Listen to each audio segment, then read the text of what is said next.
গত ভিডিওটিতে আমরা দেখেছি কিভাবে কোড ব্লকস ইনস্টল করতে হয় ভিন্ন ভিন্ন অপারেটিং সিস্টেমের জন্য। এই ভিডিওটিতে আমরা দেখব কিভাবে একটা বেসিক প্রোগ্রাম রান করাতে হয়। তো তার আগে আমি দেখাই যে আমাদের এই সম্পূর্ণ ভিডিও সিরিজে কি কি থাকবে, মানে কি কি টপিক নিয়ে আমরা আলোচনা করব। তো এই সম্পূর্ণ ভিডিও সিরিজটি আমি কয়েকটি পার্টে বিভক্ত করেছি। এই যে প্রথম পার্ট 1-এ থাকবে বেসিক প্রোগ্রাম স্ট্রাকচার এবং বেসিক সিনট্যাক্স এবং ইনপুট আউটপুট, অর্থাৎ কী ধরনের সিনট্যাক্স কিভাবে প্রিন্ট করাতে হয় এবং কিভাবে কনসোল থেকে ইনপুট নিয়ে কনসোলে আবার আউটপুট লিখতে হয়। এইটা পার্ট 1-এ থাকবে। পার্ট 2-তে থাকবে ভেরিয়েবল এবং ডাটা টাইপ সম্পর্কে। সিতে যে আমরা বিভিন্ন ধরনের ভেরিয়েবল লিখতে পারি এবং বিভিন্ন ধরনের যে ডাটা টাইপ আছে সেই ডাটা টাইপগুলো সম্পর্কে এখানে বিস্তারিত আলোচনা করা হবে।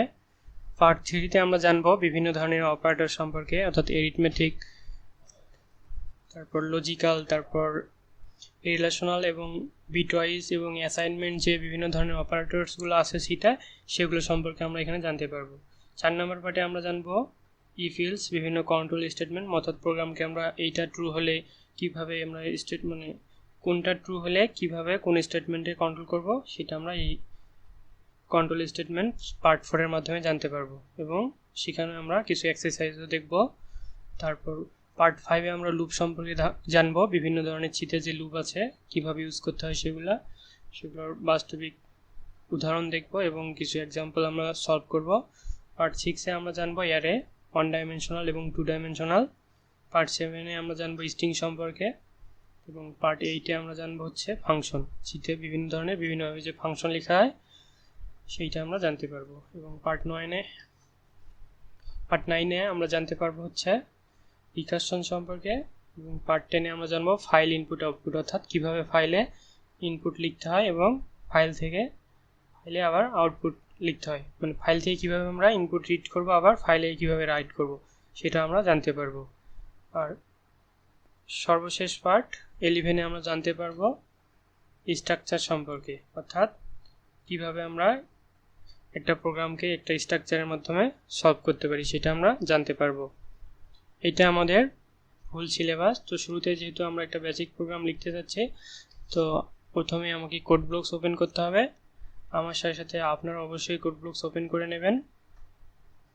কোড ব্লকস এখানে গিয়ে আমরা শুরুতে যেহেতু একটা নতুন ফাইল খুলতে যাচ্ছি, এজন্য ফাইলে ক্লিক করে নিউ মেনুতে গিয়ে এমটি ফাইলে ক্লিক করতে হবে। এখন এখানে আমরা একটা প্রোগ্রাম লিখতে পারবো। তো শুরুতেই আমি প্রোগ্রামটাকে সেভ করে দেই, Ctrl+S।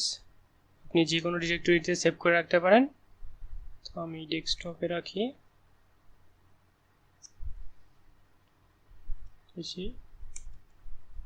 আপনারা যে কোনো নাম দিতে পারেন, তো আমি হ্যালো দিলাম। শুরুর প্রোগ্রামটা নাম দেওয়াতে কোনো সমস্যা নেই, যে কোনো নামেই প্রোগ্রাম রান করা যাবে। তবে একটা বিষয়, সেটা হচ্ছে যেহেতু এটা সি প্রোগ্রাম, এই জন্য .c দিতে হবে, কারণ তাছাড়া কম্পিউটার কখনো বুঝবে না যে এটা কী ধরনের প্রোগ্রাম।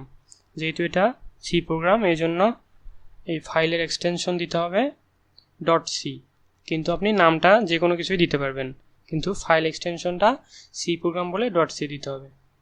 ওকে, সেভ। হ্যাঁ, আমরা এখন এখানে লিখতে পারবো। তো শুরুতে আমি একটা বেসিক প্রোগ্রামের স্ট্রাকচার লিখব, মানে সি প্রোগ্রাম মেইনলি যেটা রান করে আর কি।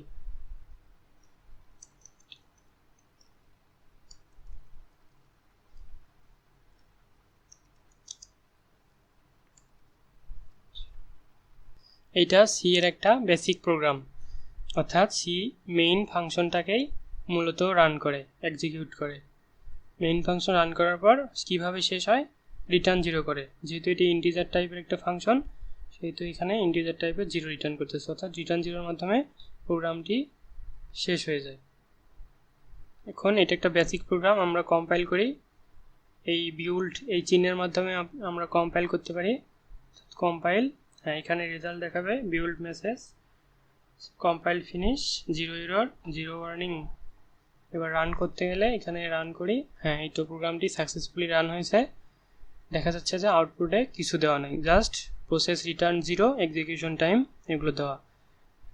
এখানে আউটপুট কিছু দেখায়নি, কারণ আমরা এই মেইন ফাংশন যে মেইন প্রোগ্রামটা এটার ভিতরে কোনো কিছু লিখিনি, এই কারণে এইটা জাস্ট এক্সিকিউট হয়ে টার্মিনেট হয়ে গিয়েছে। এখন আমরা চাচ্ছি কোনো কিছু একটা প্রিন্ট করাইতে, দেখি কিভাবে কোনো কিছু প্রিন্ট করানো যায়। এই জন্য আমাদের লিখতে হবে printf।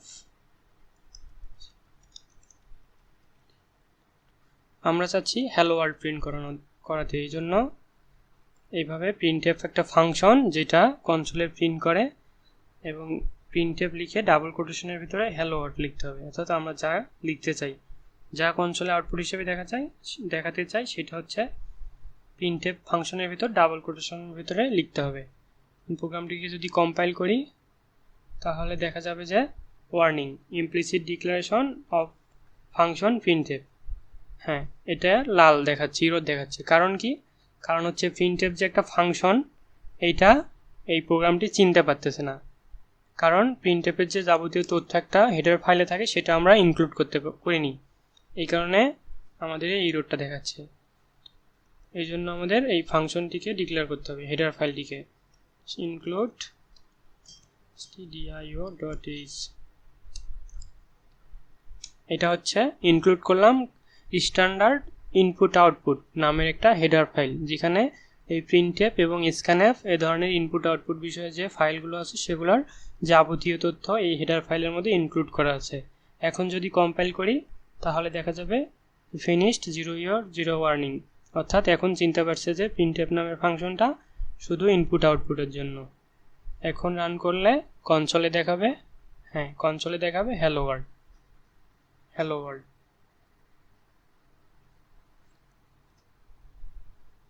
এখানে আমরা হ্যালো ওয়ার্ল্ড না লিখে অন্য যে কোনো কিছু প্রিন্ট করাতে পারি।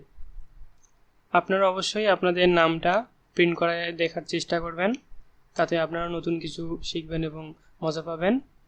তো আমি চাচ্ছি আমাদের কম্পিউটার স্কুল প্রিন্ট করাতে আমাদের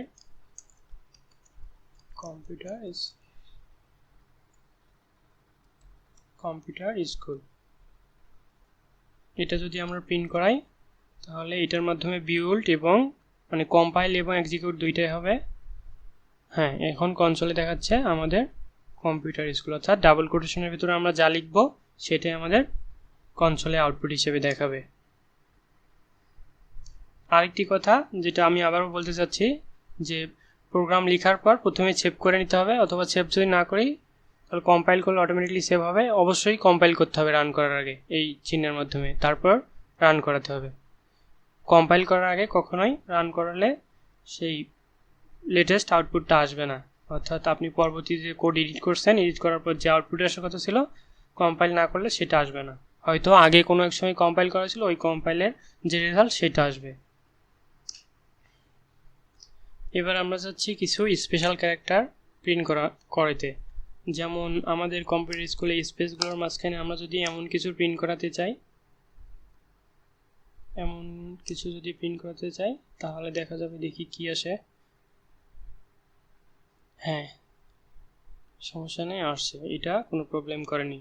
তার মানে আমরা স্ট্রিং যা কিছু দেব সেটাই প্রিন্ট হবে। তবে আরেকটা জিনিস আমি আবার রান করে দেখাই প্রোগ্রামটি, সেটা হচ্ছে আমরা চাচ্ছি যে এই লাইনের পরে একটা নতুন লাইন দেবে, যাতে আমরা মানে আউটপুটটাকে চিহ্নিত করতে পারি যে কোনটি আমাদের আসলে আউটপুট। আমরা চাচ্ছি একটা নিউ লাইন দিতে, সেটা আমরা কিভাবে লিখব, আমি এগুলো উঠিয়ে দিই। আমরা নিউ লাইন প্রিন্ট করার জন্য /n দিতে হবে।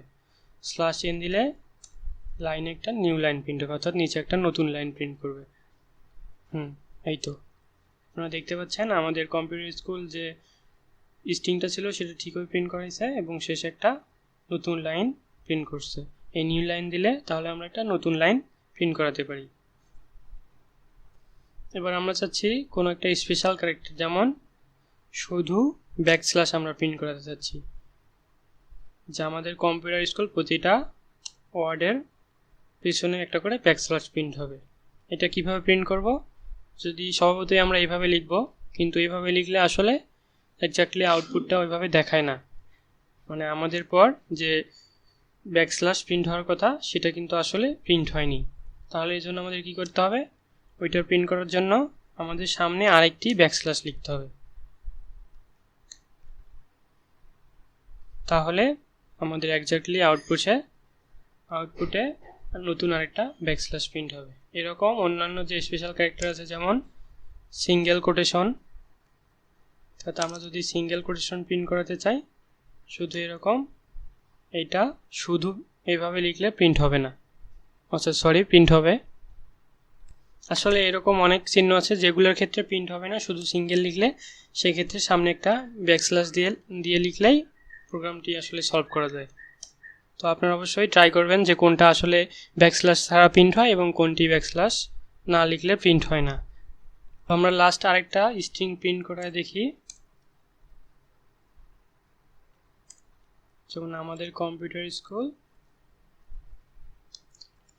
ঢাকা বাংলাদেশ, এখানে একটা কমা দিই। এই স্ট্রিংটা যদি প্রিন্ট করাই তাহলে আসবে আমাদের কম্পিউটার স্কুল ঢাকা বাংলাদেশ। আমরা চাচ্ছি যে আমাদের কম্পিউটার স্কুল এক লাইনে থাকবে, ঢাকা এক লাইনে, বাংলাদেশ আর এক লাইনে। তাহলে আমরা কি করব? তাহলে ওই একই কাজ, জাস্ট শেষে একটা নিউ লাইন, অর্থাৎ যেখানে আমরা নতুন লাইন চাইবো একটা করে স্ল্যাশ ব্যাকস্ল্যাশ ছোট স্মল এন দেব, তাহলে আমাদের নিউ লাইন প্রিন্ট হবে। এই তো আমাদের কম্পিউটার স্কুল এক লাইনে, ঢাকা এবং বাংলাদেশ আলাদা লাইনে। আরেকটা প্রবলেম দেখতে পাচ্ছি যে এখানে কিছু স্পেসের সমস্যা আছে। তাহলে এটা কিভাবে রিমুভ করব?